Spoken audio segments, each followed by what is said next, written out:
Welcome back to the Modern Mystic Podcast. I'm very grateful you're here. And for those of you who are joining us for the first time, welcome. This is a space where we explore ancient Persian wisdom and discover how the teachings of Rumi, Sadi, and Hafiz, and great mystics can guide us through challenges of our modern life. Because although these extraordinary souls lived centuries ago, the human heart hasn't changed at all. We still long for peace, we still search for our purpose, and we still struggle with fear. We still wonder why some people live in ultimate abundance or seem to live in abundance while others feel trapped in scarcity. And today's conversation is one that I believe has been misunderstood far too long. And that's why we're going to talk about wealth tonight. Not just financial wealth, but the kind of abundance that transforms every part of your life. But before we begin, let's make something clear. This isn't a conversation about becoming rich overnight. It's not about wishing for money or pretending that thinking positively alone changes our life. Persian wisdom has always invited us into something much deeper. It asks us to transform ourselves before even trying to transform our circumstances. Because perhaps the greatest wealth that we will ever possess is the person we become and not the things we possess. So take a slow, deep breath with me and close your eyes if you can and allow yourself to arrive fully in this moment. Now let's begin. Wealth is never just about money. And I want to ask you something. Have you ever noticed that two people can earn exactly the same amount of money, yet one of them lives with complete or a deep sense of peace? The other one constantly fears lack or that there's never enough or that they're missing something. It's fascinating, isn't it? Because wealth has never been simply about numbers only. It's about our relationship with life, our relationship with trust, with gratitude, with even fear, and ultimately our relationship with ourselves. One of the greatest misconceptions in today's world is believing that more money automatically creates more opportunities or more peace. But if you have ever met someone who has everything and yet still cannot sleep at night, you already know this isn't true. Because money can buy you comfort, it can buy you experiences and even opportunities. But peace is something that it's cultivated within. Even if you have the greatest abundance ever, even if you earn billions and millions, your peace isn't tied to your bank account. Maybe even the richer you get, the less peace you get. And this is not because of the amount of money that is on your bank account. It's because that whenever or whatever we have, and even if we get more money and we have certain qualities within ourselves, like, I don't know, being a procrastinator or maybe being aggressive or maybe being cheap, because having money doesn't automatically mean that you're not cheap. And the more money you get, maybe the cheaper you get. And this is why all the qualities you have when you don't have money or when you have little money will still stick with you. If you get even more, if you double the money, if you triple the money, you will even increase the negativity or the negative qualities that you have or the negative aspects in your life together with the more money you have.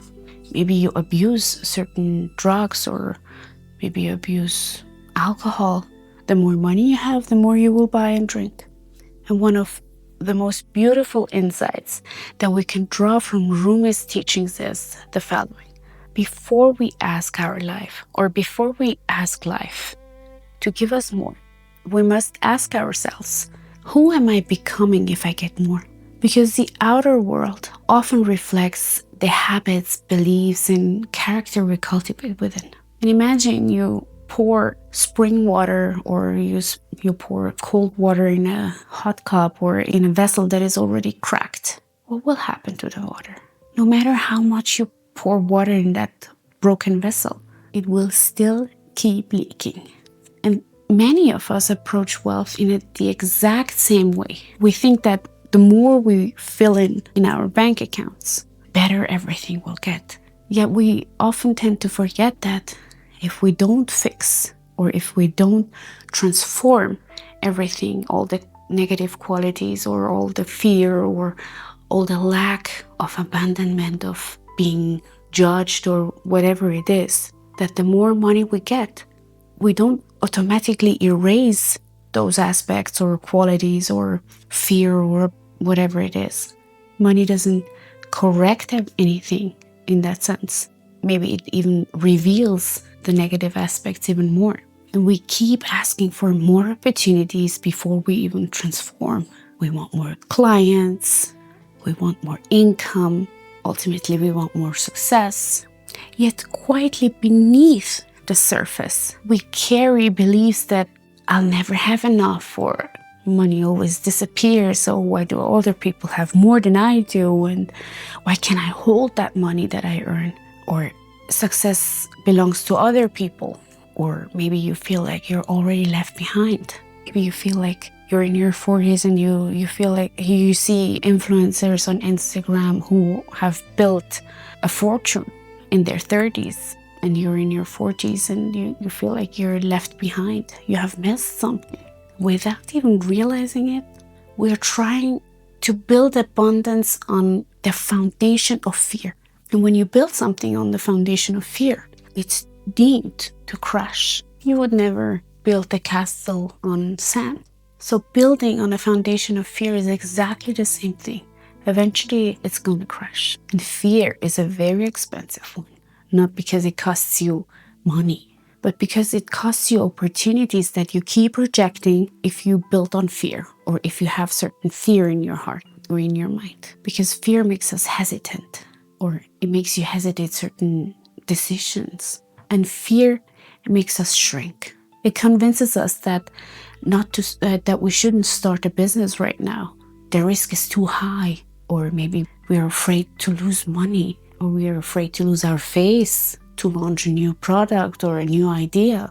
We fear of being judged or abandoned, or what would other people think of us? And maybe we don't even apply for an opportunity because we have certain amounts of fear. Maybe we don't share our gifts with the world, any kind of artistic gifts, or any, I don't know, if you have a certain talent that you don't share with the world, like particularly a very beautiful voice, for example, and you wouldn't sing because you're afraid that people would make fun of you. Or maybe you are a great artist and you're afraid of people not buying your art, or whatever it is that you do, or whatever qualities that you have, you don't share it with the world just because you're afraid that people would judge you, or people would not buy from you, or maybe you lose something, or maybe it takes time until you succeed. Not because you're not capable. It's because we don't believe that we're worthy. And the greatest cost of scarcity isn't what's taken away from your wallet. It's what it takes from your courage. So maybe in order to make it a little bit more imaginable, let's talk about an example. Imagine two women. Both will begin their journey with the exact same amount of money. Let's say $1,000. The first woman constantly asks herself, what if I lose everything? And every expense she makes creates anxiety in her. And every successful person feels like a reminder of what she doesn't have, or what she's lacking. And she avoids investing in herself. She avoids investing in certain things or in her business because she's afraid of making the wrong decision. And now imagine the second woman. She's one who respects money, who budgets wisely, and who invests in herself, invests in her business. And she doesn't waste what she has. But she believes something fundamentally different.